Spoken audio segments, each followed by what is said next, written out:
And then by increasing the scope, we have only said now it will be available for everyone, every shopkeeper and every retail trader with an annual turnover of less than 1.5 crores.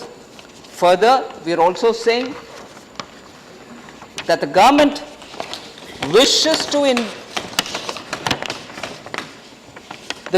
wishes to push infrastructure development with an intention to invest 100 lakh crores in infrastructure over the next 5 years. So in order that the infrastructure development is given its due pace and the traction with which Manya Minister Nitin Gadkari had worked in the last term, we want to encourage infrastructure development, and therefore we have expressed an intention to invest about 100 lakh crores in infrastructure over the next 5 years.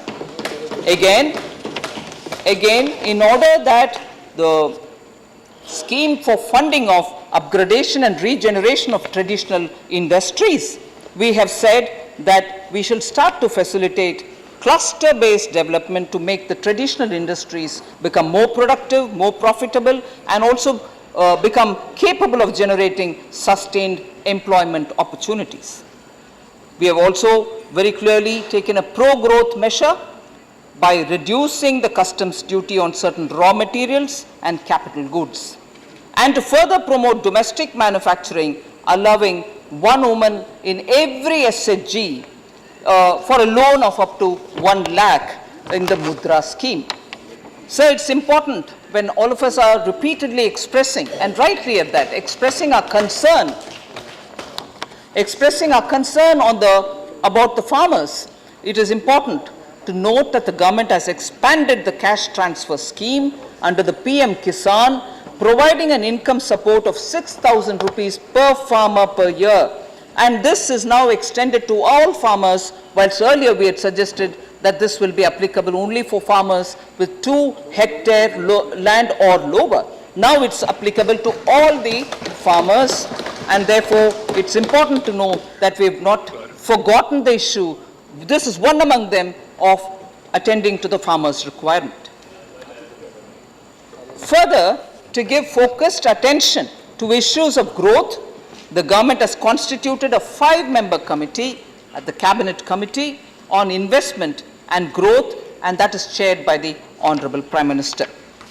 So it is important that we realize that this government's vision has steps marked up even in the budget and showed in the budget, so people who are reading it will at least now look at it from the point of view of the comprehensive steps that we have given towards achieving that vision. There's been this interesting debate saying too many numbers are floating around, we don't know which is right, we don't know why one economic survey should use one, whereas the budget should use the other.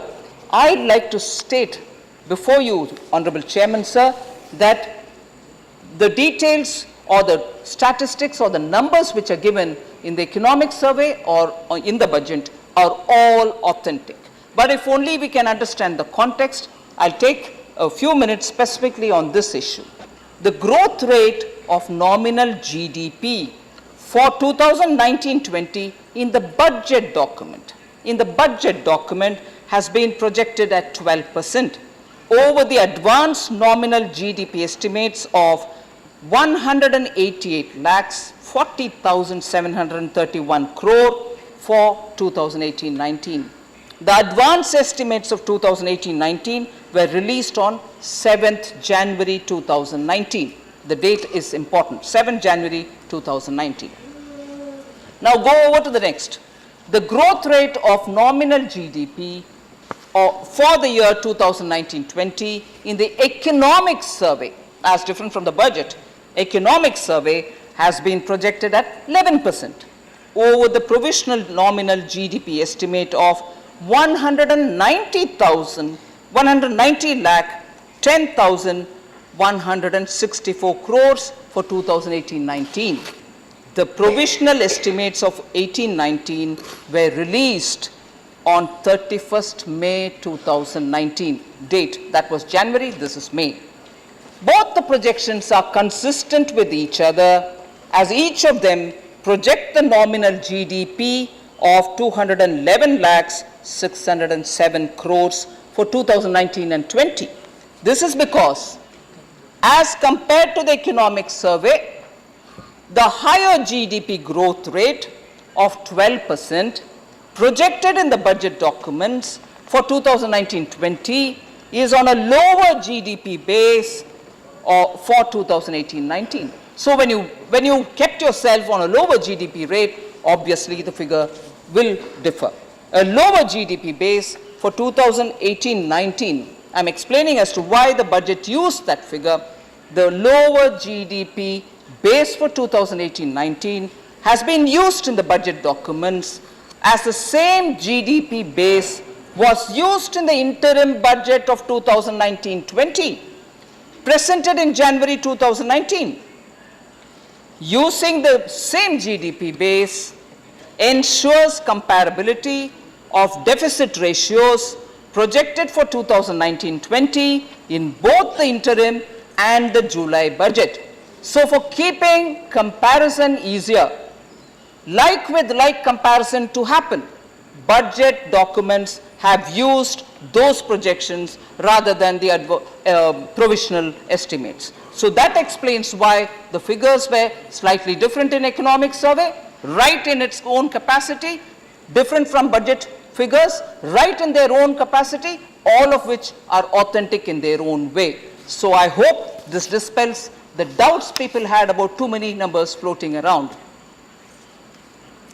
So with just a very quick reference I want to make to the kind of funds which states receive, because disaster is a very serious issue on which center shares revenue with the states, and when you give it to different states as per a formulation arrived by the Finance Commission, monies go as per the formulation and there are no discretionary decisions made on that. Now therefore, central government, I just want to make this plain before this August House, central government provides funds through National Disaster Response Fund, NDRF, which is a cess-based fund meant for providing relief of immediate nature in case of natural calamities in states. NDRF is constituted under the section of 46 of the National Disaster Management Act of 2005. National Calamity Contingency Duty, the NCCD, is levied to finance the NDRF, and additional budgetary support is provided as and when necessary. The provision also exists to encourage any person or institution to make a contribution towards the NDRF. Eventual to the implementation of the GST itself, collection on account of the NCCD is on lower side, and therefore gross budgetary support is being provided to supplement the requirement in this respect as regards the NDRF fund. In addition, funds are also allocated under the State Disaster Response Fund, which is the SDRF, and as Finance Commission's grants. I want to just remind the members that the amount of annual contribution to the SDRF of each state for each financial year would be as recommended by the Finance Commission during its award period. So there's nothing that the central government does differently for different states. It's as per a formula which is given by the Finance Commission, and as long as that particular Finance Commission's years of currency hold those 5 years, it goes as per that formula. The share of the central government in the SDRF shall be remitted to the state governments in 2 installments, one in June and one in December. Similarly, state governments shall also transfer their contribution to the SDRF in 2 installments, June and December, and only in exceptional cases that if the Ministry of Home Affairs, upon being satisfied that exigencies of a particular calamity so warrant, may recommend an earlier release of the central share up to 25%. This is only as a matter of information, because most often when disaster unfortunately strikes a state, there is a call for urgent help, which the center is duty bound to do, and it shall. But there is no element of discretion here that we choose to give one to one state and lesser to some other state. The formulation is already given by the Finance Commission. So I want to just expand a bit on non-performing assets. Because in our economy, Honorable Chairman, sir, in our economy, the impact of NPAs for several years now has left a deep impression, as a result of which it is the duty of the government to ensure that the banks or the affected companies or the assets are all reviewed and solution given in such a way that the problem of NPA is judiciously resolved. So the banking system in India had faced a lot of challenges in the backdrop of difficult global economic condition, and that lasted for a long period. As a result, it had impacted banks' asset quality, their earnings, and capital adequacy. The problems in the banking sector have been further aggravated due to the stressed non-performing assets, which were recognized as such after the Reserve Bank in December 2015 did an asset quality review. The primary reasons put by the Reserve Bank of India as cause for the non-performing assets were spurt in the stressed assets in recent times, leading to caused by aggressive lending practices during a downturn, loan frauds, corruption in some cases, and also the economic slowdown. There were also systemic factors which added to it. And the systemic factors can be listed out: a culture of lax credit discipline, lack of domain expertise for loans of a specialized nature, and large exposure to consortium lending, non-adherence to loan covenants, and so on. So our government came up with a 4 R's strategy consisting of recognition of NPA's transparency, resolution, recovering value from stressed accounts. I said 4 R's. Resolution, recovering value from stressed assets, recapitalizing public sector banks. You've come to know that even in this current budget, we have given a large chunk of money for the recapitalization of banks, and reforms. So the 4 R's strategy of resolution, recovering value from stressed accounts, recapitalization, and reforms of the PSBs have resulted in a great deal of easing of the NPA situation. I just want to also tell you, comprehensive steps have been taken by our government to expedite and enable the resolution of NPAs through various other means also. Change in the credit culture was effected with the Insolvency and Bankruptcy Code, the IBC, which fundamentally is changing the creditor-borrower relationship. The Securitization and Reconstruction of Financial Assets, Enforcement of Security Interest Act has all been amended, and as a result, with a provision for 3 months imprisonment in case the borrower does not provide assets detail in time, and for the lender to get possession of the mortgaged property within 30 days. This was definitely a paradigm shift in terms of dealing with insolvency-related matters. Suits for recovery of dues are also filed by banks before the DRTs. 6 new DRTs have been established to expedite recovery.